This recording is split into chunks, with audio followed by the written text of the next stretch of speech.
Halo Sobat ASN, hari ini saya akan memberikan informasi terkait serah terima naskah soal seleksi kompetensi manajerial, sosial kultural, wawancara P3K, serta naskah soal seleksi kompetensi teknis JF dosen atau jabatan fungsional dosen. Nah, berikut ini adalah informasi dari teman-teman Pan RB kemarin ya. Nah, kemarin itu kurang lebih tanggal 29 itu telah dilakukan serah terima berita acara naskah soal terkait seleksi untuk P3K.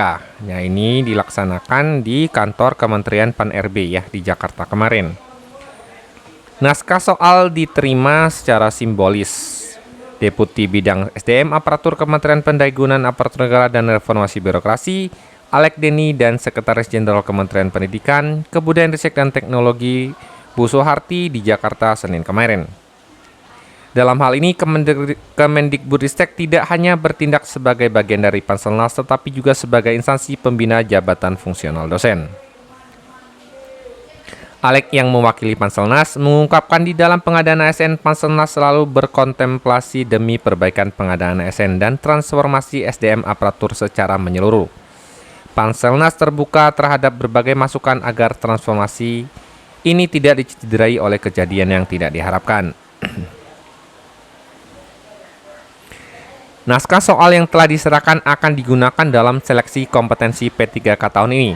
Seleksi kompetensi ini dilakukan untuk menilai kesesuaian kompetensi manajerial, kompetensi teknis, dan kompetensi sosial kultural yang dimiliki oleh pelamar dengan standar kompetensi jabatan calon pelamar. Naskah soal diserahkan dalam bentuk digital terenskripsi untuk mencegah kebocoran data. Hal ini juga demi menjamin transparansi, objektivitas, dan akuntabilitas dalam setiap tahapannya. Nah, di sini kalau teman-teman lihat bahwa ini sudah dilakukan oleh tim-tim Panselnas melibatkan dari Pan RB, BSSN, BPKP, BRIN, dan juga BKN ya untuk pengadaan CASN tahun 2022. Seperti informasi yang teman-teman tahu bahwa tahun ini fokusnya adalah untuk pengadaan P3K ya. Jadi untuk teman-teman PNS, CPNS itu tidak ada ya, tapi ke P3K. Mari kita kawal, kelola serta manfaatkan dengan baik dan bertanggung jawab agar seluruh proses seleksi bisa berjalan dengan lancar. Berikut menurut Pak Alek ya. Jadi ini sudah disampaikan terkait naskah soal. Berarti seharusnya sebentar lagi akan diinformasikan informasi terkait jadwal pengadaan CASN tahun 2022. Nah, merujuk kepada berita Tribun disebutkan bahwa Minggu ke-4 Agustus itu adalah rakor transfer naskah soal seleksi ASN tahun 2022. Nah, berarti ini kita sekarang berada di tahapan ini.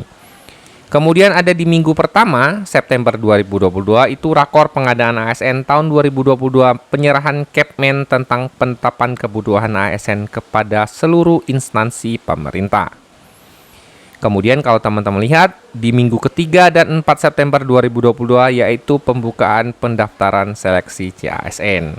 Ya, jadi mengutip informasi yang disampaikan ketika itu oleh Pak Mahfud MD selaku PLT disebutkan bahwa pengadaan ASN tahun ini difokuskan kepada P3K guru, tenaga kesehatan, dan tenaga lainnya. Gitu ya. Jadi kalau teman-teman lihat saat ini kita berada di poin yang ini.